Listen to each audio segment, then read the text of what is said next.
characters, and as I was telling you, in Hebrew they have their names, but then their names mean something, and they're very significant. If you remember, in throughout the Old Testament, names really are important. Remember, Abram became Abraham, and God really is concerned with people's names. So we've met Elimelech, whose name means my God is king. Naomi, which means pleasant, and we met Malon, which means weak or sick, and Chilian, failing. Now, one preacher, and he said that he said that the son's name failing also could mean tired. So they had sons sick and tired, and I thought that was pretty funny because like, here's my son sick, and they made me sick and tired. I talked about last week how Naomi and her husband gave these names to these kids, and you whose name it means pleasant, really being far less than pleasant as we go along. Now, they were of a wealthy family. We talked about them being one of the first families in Bethlehem, which is the Promised Land. So they came in. They were one of the early families there in the Promised Land, and there was a famine that was going on at this time, and it probably was God, because here in Moab, which is only 60 miles away, which is apparently Leshan, to escape the famine. So they go to Moab, and we talked about how in the Bible, in the Old Testament, God was like, stay away from, go near them. They're not even allowed into the temple for up to 10 generations. So here this first family goes into Moab, and when they do, shortly after, but is there, and then the two kids marry, and then the two kids die. So now it's Ruth and the two Moabite women, and she decides, Naomi and the two Moabite women, and she's going to go home. She tells them, you stay here, go back to your gods. And we talked about how their gods are terrible. They require child sacrifices. They were terrible gods, but go back to your gods. So Naomi was clearly not who you want to take street witnessing with you, because nobody's going to say, are you a Christian? No. So Naomi's sending them back home to their old gods, their old culture, all of the things away from God. But Ruth said, no, I'm going to come with you. And so we kind of left it there last week. So as soon as they entered the city, so Naomi comes to the city with Ruth. As soon as they enter, word gets out that there's Naomi, and people are like, is that Naomi? Is that Naomi? And she's like, why are you calling me Naomi, which means pleasant? Call me pleasant. Call me Mara, which means bitter. And she talks about how bitter God has been to her, how unfair God has been to her, because she lost her sons and her husband, and now she said, I went away full and I came back empty. Even though she's got this wonderful Moabite girl that has come back with her, it has no value to her as far, when she's looking at her life in her self-pity, which we all have been there before, right? We've all had some self-pity where we're looking at things and we're like, woe is me. Everything is wrong. It's all terrible. That's where Naomi is in our story so far. And Ruth is patiently staying with her. And we ended chapter 1 knowing that it was the beginning of the barley harvest. The barley harvest begins around Passover, which is in the middle of April. And after a month, then the wheat harvest is going to start. This is going to be important because it's going to be in our account here. So after about a month, then the wheat harvest will start, and all of this culminates with the Festival of Weeks. So it's about a 7-week period from Passover to the Festival of Weeks, and that's when all this harvesting is occurring. So now we're all caught up, and we can start with this week. So let's read 2 whole verses. I'm going to get through the whole chapter. Kim, you're just hold on tight, though, because we're going to be slow and then zip right at the very end. Okay. Let's read chapter 2, verses 1 and 2. Do you have it up there? Okay. Now Naomi, that's not how we start, is it? It is. Oh, sorry. Now Naomi had a kinsman of her husband, a man of great wealth of the family of Elimelech, whose name was Boaz. And Ruth the Moabitess said to Naomi, please let me go to the field on the ears of grain, in whose sight I may find favor. And she said to her, go, my daughter. Now, Naomi's husband had rich relatives. This rich relative named, and this first verse is really just some background information to get us started, because otherwise, the story, we need this part for the story. So it's just the background information. Naomi knows of Boaz, and we're going to learn more about that later. She never said, if in this first verse, it just says that she had a kinsman of her husband, a man of great wealth, of the family of Elimelech, whose name was Boaz. She's not telling this to Naomi. She's not telling this to Ruth. This is just our background information. So keep that in mind. So when Ruth starts talking, she's not like, oh, that rich guy. That's not what was happening here. Rather, we just had that little piece of information, and we're going to jump back. So Naomi doesn't tell Ruth about him, and Boaz is probably a cousin, but it could be a half brother. We're never told exactly how close he was to Elimelech, except for that there was one that was closer, which we'll learn about later. So Ruth asked Naomi if she could go into the field and glean among the grain. So I wanted to talk a lot about gleaning because it's kind of important to this. So gleaning means to pick up or gather. So, she would go pick up or gather the grain. And it's mentioned several times in the Old Testament. And there's several ways that this custom of gleaning was followed. And in the but let's read some background information so that when we see them in Ruth, it'll make sense. So let's read Leviticus 19, 9 through 10, which says, when you reap the harvest, not reap the very corners of your field, nor shall your harvest, nor shall you glean your vineyard, nor shall you gather the fallen fruit of your vineyard. You shall leave them for the needy and for the stranger. I am the Lord your God. And then we'll move on to Leviticus 23, 22 to see a different kind of ways that they live. When you reap the harvest of your land, moreover, you shall not reap to the very corners of your field, nor gather the gleanings of your harvest. That's the same one, isn't it? 23, 22. Okay. Oh, you shall leave them for the needy and for the alien, which is the one that doesn't live there, for I am the Lord your God. I gave you Deuteronomy 24:19. When you reap your harvest in the field and have forgotten a sheaf in the field, you shall not go back to get it. It shall be for the alien, the orphan, the widow, in order that the Lord your God may bless you in all the works of you. So these are in Leviticus and Deuteronomy, telling the Jewish people how they should handle their land. Don't go to the corners.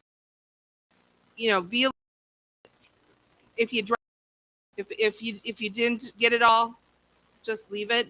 If you pile it together and you pile it and you forget one of those piles, leave the pile there. Don't come back and get it. So these are three different ways was followed. Now, in these rules about harvest, it's important to understand that the field owner needed to let anyone come in to pick up all of this extra grain. They couldn't say, at 2:30, my friend Bob, and he's really in a hard place, he's going to come. So I'd like him to go through first, and then the next person can go through or whatever.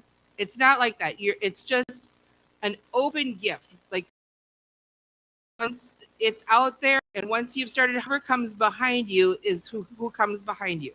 You don't have an opportunity to pick and choose. Had to be left in the field. You couldn't gather it yourself and then give it away, but rather it was something that was first come, first serve. It's an obedience, full and total obedience. Like you're gonna give it, and you're not gonna care where it goes to. You're gonna trust God to take care of how it's handled, who gets it, did they really need it? Because He will take care of the person that's gathering it. Your job is just to leave it. Very similar to how He talks in the New Testament about giving, how you give and God takes care of the rest. So this was an early example of what giving really looks like. It looks like you have no control over it. Once it's given, it's given. So these three different ways of of the law that of following the law. The first one's called Paya. I would say it much better if I were actually Jewish. I was watching a rabbi talk about these, and I only understood every third word, I think, because most of them were in Yiddish, or he was using his Hebrew. But Paya, and that's the corner of the field, and the corner of the field needs to be left fully standing. It's not like you can kind of run over it, or it's supposed to be fully standing, like untouched, completely unharvested. So how much grain do they leave in the corner? Well, there isn't an exact measure, minimum quantity, but usually it's about when you put the four corners together, it's about the full crop, or sorry, 1/60th of the full crop. Have a picture up here, there, of the corner. See how just a little corner, there's not even that many stalks there. As a matter of fact, if you drive around like southern Minnesota or some places in the fall, you'll often see people that don't maybe have the best driving skills with their combines, and they'll have a few little stalks that are over. So this is what we're talking about. It's not like a whole acre or something. It's just a little tiny bit. So that's called Paya, the corner part. So then there's leket, which is the droppings from the harvest. So that's the amount that knife. I have two videos to show you what this looks like. Obviously, we don't harvest by knife anymore. So these would have been very typical. So this is kind of a seat, I can't say the word, scythe version. So, and then this is more with a sickle, or like what they would gather the wheat or the grain. So they make a pile, and then like she's gonna pull out the ones that, that one doesn't look good. So this is very typical, even though this is modern, it's very typical of how they would have harvested back in our account here of Ruth. So that now basically they would cut all of that grain, or in this case it was barley. So they would cut it all down, they would pile it, bundle it, and then whatever fell that was bundle, or they cut it and maybe some of it didn't make it in their hand, and whatever fell has to be left on the ground. You don't pick it up and reuse it. So those who were gleaning would because you want to get there kind of quickly after they missed it, so the grain that you're having. Now, the last way that they do this is called shiklaka, and after you bind up the sheaves, you pile them up at the end of the row. So you go through and you get a pile. You're gonna throw some more and put that in the pile, so you'll have a whole bunch of piles of this grain that you've just harvested. And then when you pick it up and you're carrying it back to wherever you're carrying it to, if some of it falls out of your arms, or if you didn't get it all, or whatever happens, once you've made that decision that you're leaving whatever is left or whatever falls out, it's not for you to pick up anymore, because it's supposed to be left for those that are gleaning.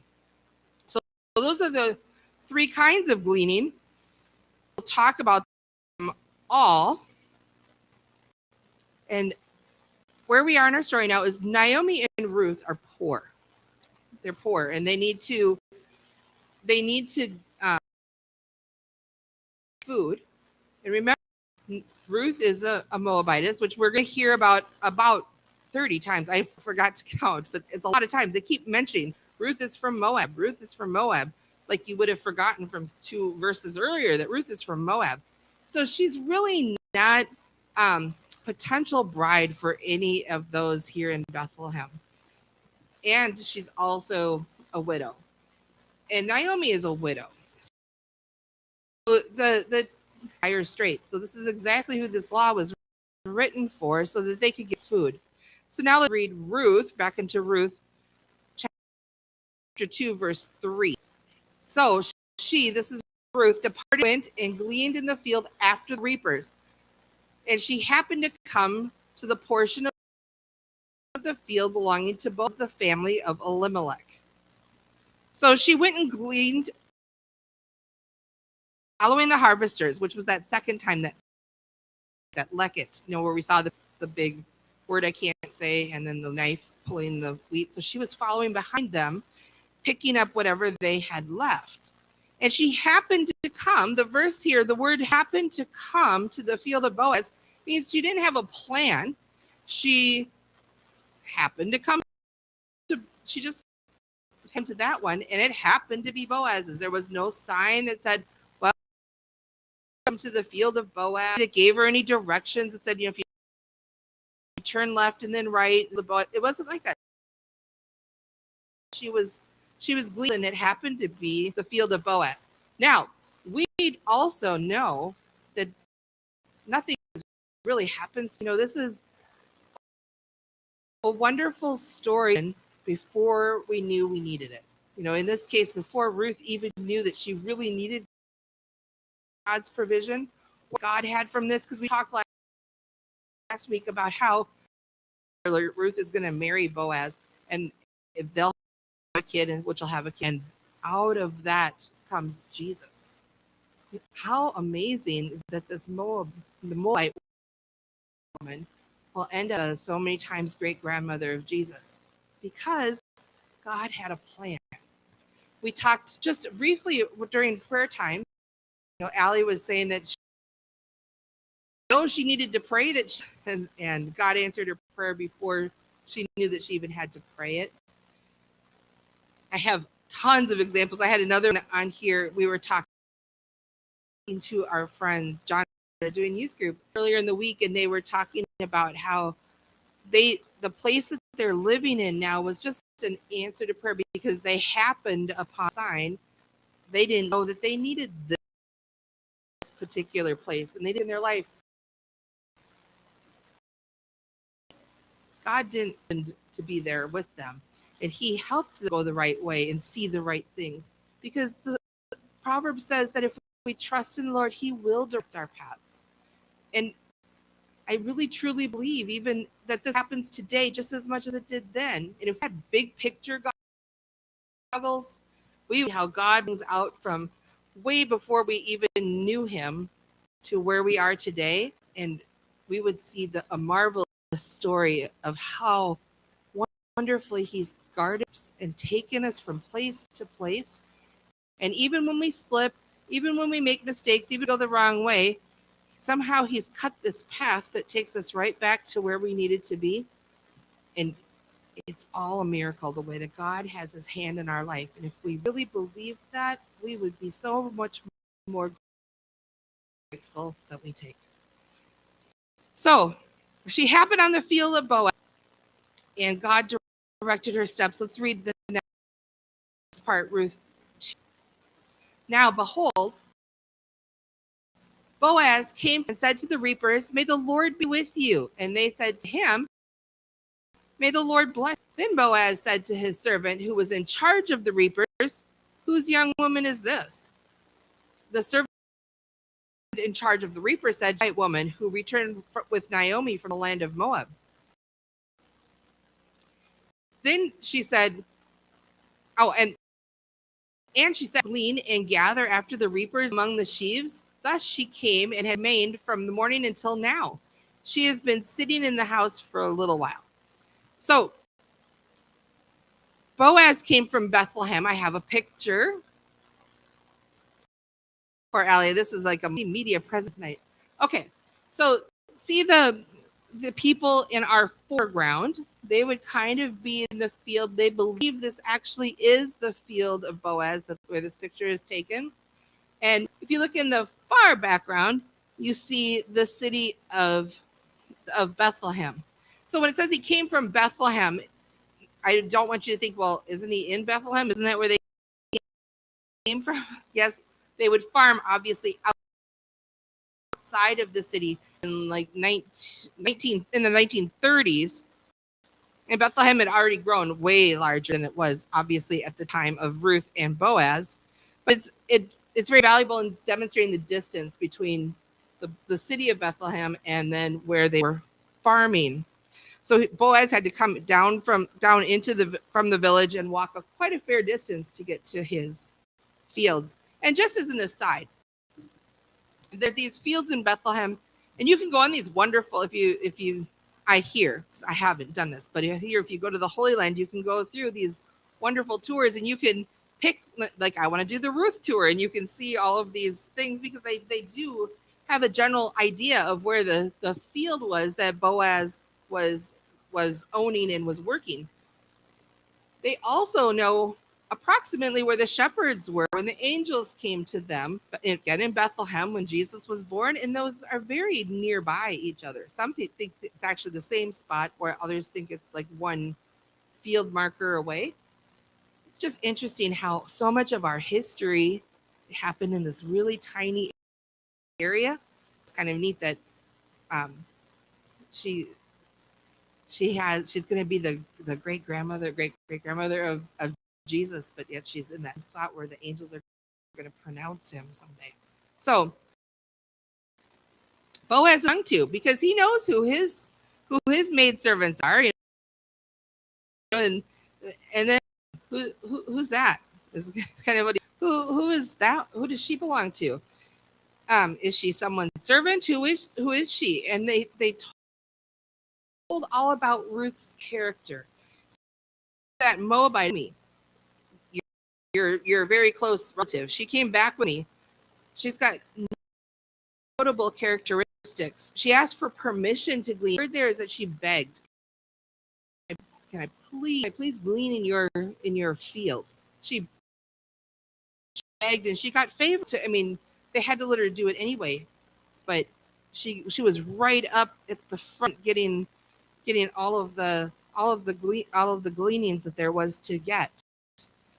And then she worked all day. She didn't just get a little bit and then go home, but she'd been there all day long. And when they said that she'd been sitting in the house a little while, it'd be better interpreted to say she rested in the house very little. Like, she was working all day, and it was just a very little bit of time that she was in the house. Now, they didn't live on their farms. I don't want you to think like our farms, where you have a farmhouse and then you have a bunch of fields. They would have lived in the city, and then they would work the fields, and the farmhouse would be more of just a where they could go to, and a place to rest, and a place to get something to drink, so that you're not having to walk all the way back up to Bethlehem, like that picture. You don't want to have to walk all the way back up to Bethlehem again to rest, so that you can come all the way back. You'll probably need to rest in between there in the big walk. So I have a picture, kind of what the house would have looked like. They still do these. This is in Turkey, actually. So it's a very similar thing to what they followed the same traditions that they've always followed, where you're in the farmland, and here's just kind of a makeshift thing that will cover you from the sun, because you've been in the sun all day. It's going to keep the sun out of your face, and you can rest there for a little bit until you're ready to get back out. So they're saying she rested very little. She was in the field all day long. She was working all day long. So they talked a lot about her character. She's someone that was desperate. She wants to work.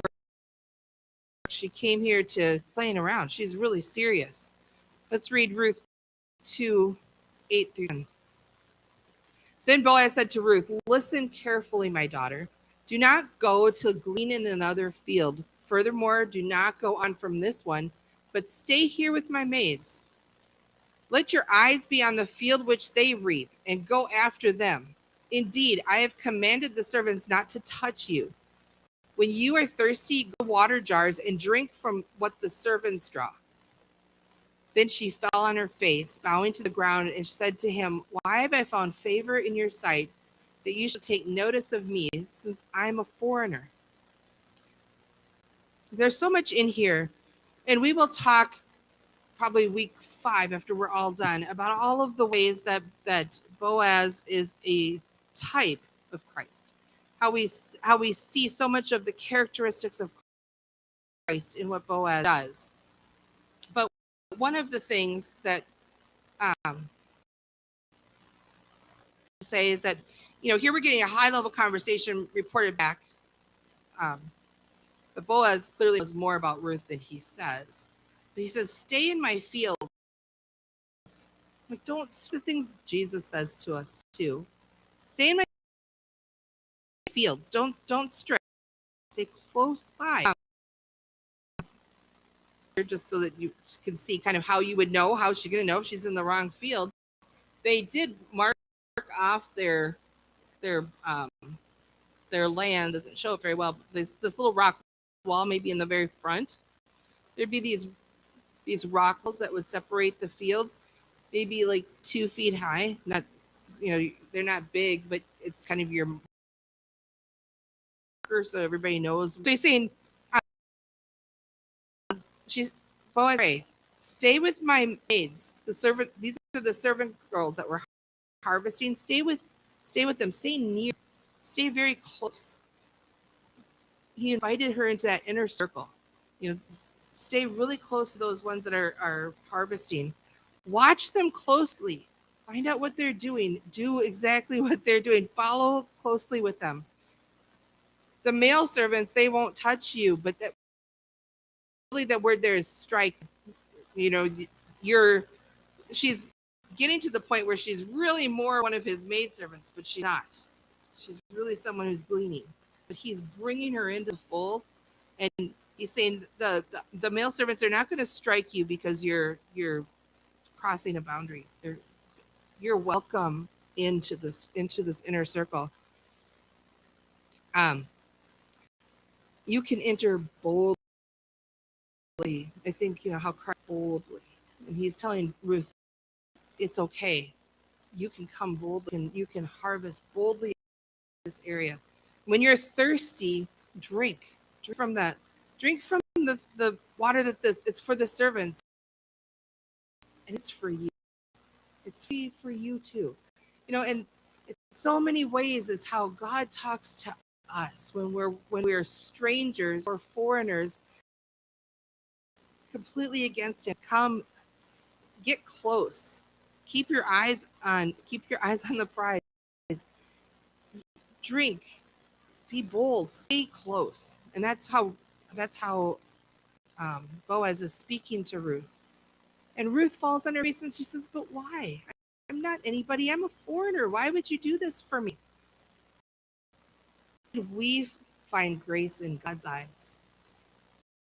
We were ungodly, but he saw our need, and he saw how unworthy we are. We didn't have to tell him. He knew how unworthy we were, but he still gave us grace. And Boaz is here giving grace to Ruth. Picture. To see God, human eyes. Here's a human form, and definitely Boaz is not. But if Boaz, human, can treat Ruth this way, how much more does us and treat us so much better? It's a beautiful, beautiful picture. Let's move on to Ruth 2:11 through 13. Boaz replied to her, "All that you have done for your mother-in-law after the death of your husband has been fully reported to me, and how you left your father and your mother and the land of your birth and came to a people that you did not previously know.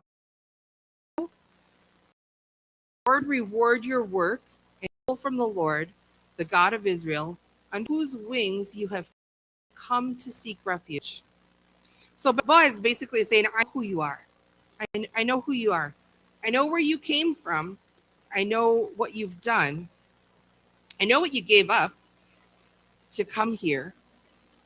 So may the Lord reward your work."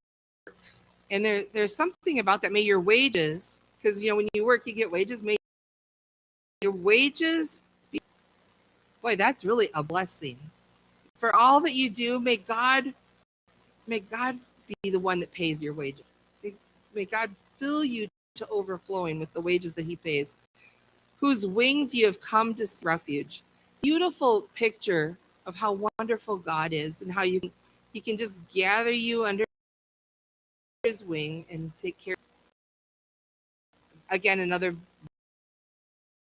where they have the babykins and will gather all of the little baby ones up. You can hide under the wing of God, and that's what he's saying. May God, for all that you've done, no matter who you were, look where you're going, look what you've done. We don't care about the fact that you're a Moabite. You gave that up. You moved. You're coming into knowledge of the real God. You are living a life that please God. You may He pay your wages. May you find shelter. So he treated her as one of his maidservants, Boaz did, and those who were just like one of those who was harvesting, even though she was. Read the next couple verses. It gets better. It just keeps getting better for her. 14 through 16. At the time, Boaz said to her, "Come here, that you may eat vinegar." So sat beside the reapers, and he served her roasted grain, and she ate and was satisfied, and she had some left. So, and when she rose to glean, Boaz commanded his servants, saying, "Let her glean even among the sheaves, and do not insult her. And you shall purposely pull out for her some grain from the bundles, and leave it that she may glean, and do not rebuke her." So Boaz fed her until she was more. And I know it sounds kind of bad, this bread and vinegar, but actually very refreshing on this hot days. And the bread was probably like a corn-based bread or mush that was cooked up and must have been, it was good for the times. It was probably very good. I don't think it sounds like something we'd want to make today, but maybe it would be very. Boaz fed her. She again is just this foreigner. She doesn't deserve to be at the table, but he found her worthy to sit at the table with workers. So he brought her to the table. She was able to sit with them. He personally gave her food. Again, looking at God treats us to the table, purposefully serves us. We don't deserve him serving us, but he serves us. She sat right everybody, and then she went right back to work. Like she was about this gleaning stuff. She ate, she was full, she had extra food, and she went right back out to start gleaning. And then Boaz has the meeting with the rest of his people. Okay, so I want you to drop on the ground and don't pretend you didn't notice. Don't pick it up. Don't make her feel bad. Got to kind of do it feeling bad about it. Don't but make sure you're for her.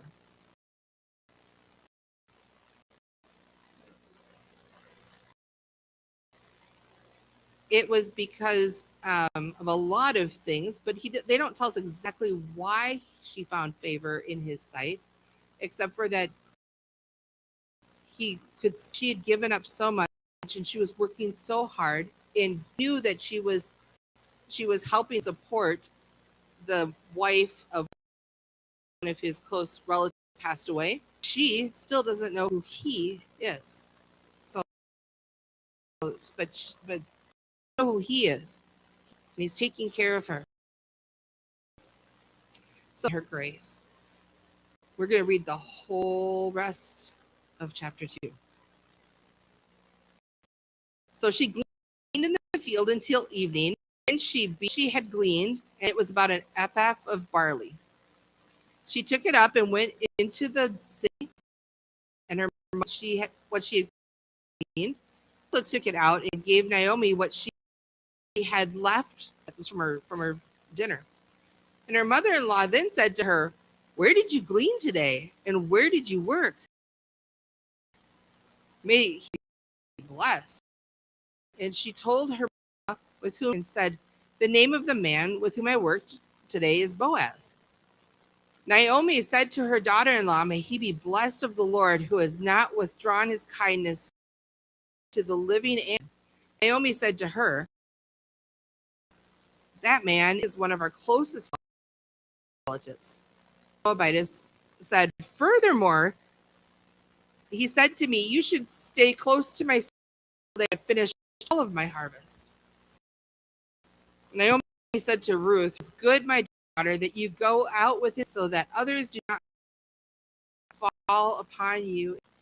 So she stayed close by the maids of Boaz in order to glean until the end of the barley harvest and the wheat harvest. and she lived with her mother-in-law. So that's kind of the rest of the narrative, but we're going to pull that apart a little bit more too.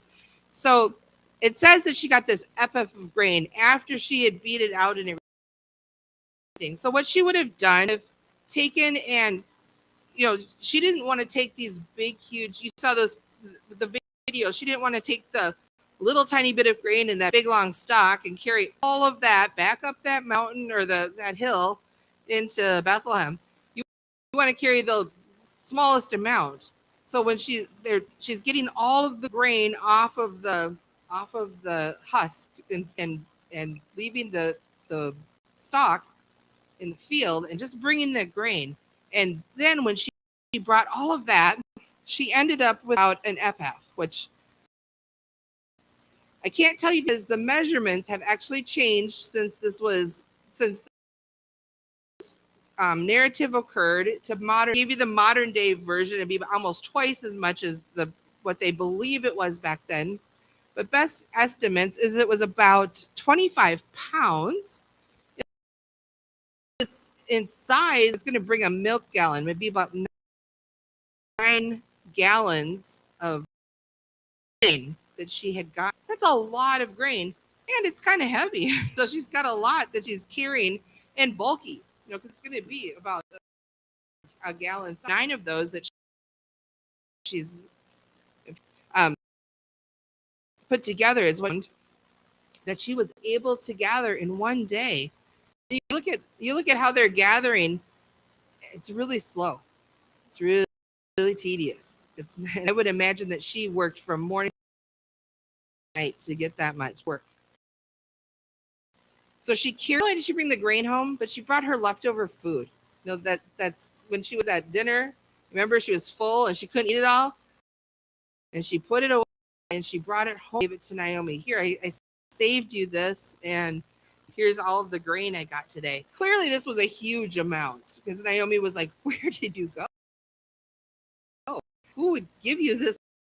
How horrible people working their fields that you got so much stuff."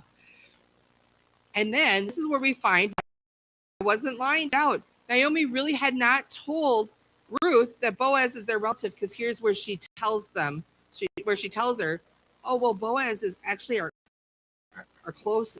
So at this point, Ruth really hadn't known who Boaz was. So Naomi's saying, "This is our closest relative." The word here for a closest relative is kinsman redeemer. And I'll talk about that after we're done with this whole section, assuming I have time. But I want to make sure we get through the rest of the verse, the rest of the pieces of meat that are in the verses, and then we'll talk about kinsman redeemer and what all that meant. So he said that Naomi said, "It's good that you follow his maidservants. Do exactly whatever you did today, do that again. And keep doing that. And if he wants you to go there with them, you just keep doing that." And it's really good that you don't get seen in somebody else's field either, because he's obviously being generous to you, and it would be very unthankful, inappropriate for you to go off to someone else's field after someone has shown you so much generosity, for you to walk astray. And that's so true even with us with God. He shows us so much generosity, and how many times do people say, "Well, that was nice, but maybe there's something good over here." Naomi's like, "You stay right there, stay right where Boaz is, and you follow what you to do. That's what you should do. You stay with them. Don't let anyone see you being somewhere else, because it would not. It shows a very to do that after all he's done." So she worked Ruth, because it says she worked through the barley and then she would have stayed about 7 weeks with him, and she lived with her mother-in-law the whole time. So every day she's getting the harvest, she's getting it ready, she's bringing it back home. 7 weeks, probably based on how much she got, they would have had enough food for a year after that 7 weeks, just from the food that she brought. So get your whole year's worth just in that 7 weeks of hard work. So this kinsman redeemer, let's read in Leviticus. Remember, I told you last week the the Old Testament is so full of beautiful things, but if you don't know like Genesis, Exodus, Leviticus, Numbers, Deuteronomy, which kind of can sometimes seem redundant and a little dull, but man, they add so much color to our narrative today. When we understand the history, it makes this make so much more sense. So the kinsman redeemer. So the land. This is again in Leviticus. The land, moreover, shall not be sold permanently, for the land is mine, and for you are but aliens and sojourners with me. Thus, for every piece of your property, you are to provide for the redemption of the land. If a fellow countryman of yours becomes so poor that he has to sell part of his property, then his nearest kinsman is to come and buy it back, what his relative has sold. Or, in the case that a man has no kinsman, but so recovers his means as to find sufficient for its redemption, then he shall calculate the years since its sale, and shall refund the balance to the man who he sold it, and should return, and so return his property. But if he has not found sufficient means to get it back for himself, then what he has sold shall remain in the hands of its purchaser until the year of Jubilee. But at the Jubilee it shall revert, that he may return to his property. So this is God talking about the promised land. This land you can't sell it because you don't own it, is really what he's saying. He's saying you and I, we're foreigners and sojourners, but we don't own. You're not going to own this land. You can use it as collateral on a loan. Is kind of what happens here. So if I have land and I really need money, and Lori wants to buy my land, she can buy my land. If I and I got the money, and now I've paid my bills or I've done whatever, and maybe I to be willing to give me my land back if I pay her all that I have owed her. I can calculate paid so far. I don't have to repay those if I've paid some time. Whatever I've left on my land sale, I can pay it back, and now it's my land again. So you don't get too attached to the land, because this is a way for the land stay in. The land belongs to. Want to make sure that this land stays. You don't want to sell it to a foreigner, because these rules are going to be keep the land in the house. You want to keep it in your family. So if I don't have money to ever pay Lori back for my land, and I am really poor, I never have money. Now I can go, Dad, I don't have money to pay Lori back. And my dad can buy the land. And now it stays in our family because my dad has the land, and he's redeemed the land, and we're back. It's back where it belongs. Lori's got her money because she gave me money for it. Kind of like she rented it, so she gave me money. Now I've given her money back, and she's made probably a little bit on it, so we're good. Now, if we never wait a second, if neither of us ever have any money, we never have any money. Every 50, if there's a year of Jubilee, and when the year of Jubilee comes, you just have to give the land back. So now it's not yours anymore at all. So you probably want to work your debt system in such a way that if you know the year of Jubilee is next year, I'm not going to give you a whole bunch of money for this, because you're about to get the land back in 6 months. I'm not overextending myself, but that's how this works. So the land really doesn't belong to you. You go ahead and ask your question, and then I'll. So the year of Jubilee, all of the slaves become free. Debt is forgiven, and you kind of start all over again. So that, and it's not every year, no. Yes. Yep, every 7 years. I don't know what year we're in at this point in time, but every 7 years, everything's forgiven, and you can start all over. So, again, the purpose of this rule is that it's for faith. and for the different tribes. Land stays because God separated the land. This is your land. This is your land. That land needs to stay in the family. And any lost land, again, a kinsman can redeem or can pay for. So my dad can pay for this land, and we're good. And it would also, the other thing a kinsman could do besides, so the kinsman could redeem the land. The kinsman could also do any duty that someone, so if I'm going to use myself and my daughter. So if my daughter lost the land and I could pay for it. If my daughter what was going to do she owed people, she was going to work and she died and she owed them, she had a contract. I would fulfill her contract. If I could, I would do it. If I couldn't do it, that's okay. But if I could, I would have to do that. And if there were no children, now probably the opposite way, but if I had no children and she had no children, now her sister could redeem and could have the children. It'd be male offspring instead of girls, but the boys would have children in place of their brother, so that the family name would continue on and the family legacy would continue on. So the kinsmen had kind of three main things. They helped, and we know that Boaz was the wealthy one. It's interesting to me that Naomi didn't start right at Boaz's house on day one when she came to Jerusalem, to Bethlehem, and said, "Hey, guess what? That your very close relative, he's passed away, and we need you to redeem our land." And she didn't do that. Maybe it was a pride thing. Maybe, I don't know. So that's the kinsman redeemer. He's going to come in and redeem all of the things that have gone the same way. Go ahead. Daughter-in-law. Yep. Not related at all. Yep. So the way that God redeems us.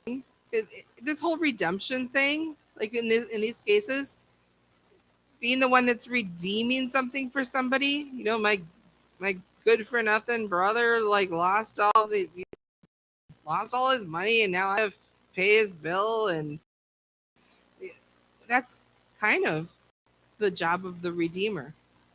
But God, when he redeemed us, he didn't say, "Oh, those good for nothing kids of mine here, they went and did this again." Instead, he lovingly gave himself to redeem us. That whole idea of redemption is such a beautiful thought, that God loved us enough to redeem us when we didn't deserve it. And unlike Ruth, we weren't even working for it. Like we were lost and completely a mess. And God was looking for a way to redeem us before we even knew we needed a redeemer. Just like Ruth happened along that field, God interrupts our life and redeems us from where we've been. So let's pray tonight, but I want us to remember again. I want to close with just the thought about Ruth coming in and what Boaz said to her. Stay close to me. God wants us to stay close to him. This is before he's redeemed her. Just stay close. I want to introduce you to this life. Stay close. Don't go wandering. That's a beautiful thought, and it's something God is telling us. Don't go wandering. Don't find your way somewhere else. Stay very close, because the blessings of God, the closer we are, the more we see them. Blessings, the more we see his abundance, and he treats us with so much abundance. We walk away and we go somewhere else, we miss out on all that God is giving us. Let's pray. Father, thank you so much that you love us. Thank you for this true account of Ruth and Boaz, and how we can see in a human form so many of the things that you did, but your love is perfect and our sin was great. And you loved us so much that you wanted to save us when we didn't even know we needed a Savior. You want us to stay close to you. You long for us to be close to you. You don't want us to stray. You don't want us to go any other direction, but to just be with you. Lord, help us to follow that request. Help us to be with you. Help us to want to spend time with you. Lord, help our eyes not wander and wonder what it would be like somewhere else, but help us to want to stay right in your presence, knowing that you give us above and beyond anything we could ever need or want. And Lord, you love us. Help us to love you, Lord. And as we go our separate ways, I pray that you'll be with us. In your name we pray. Amen.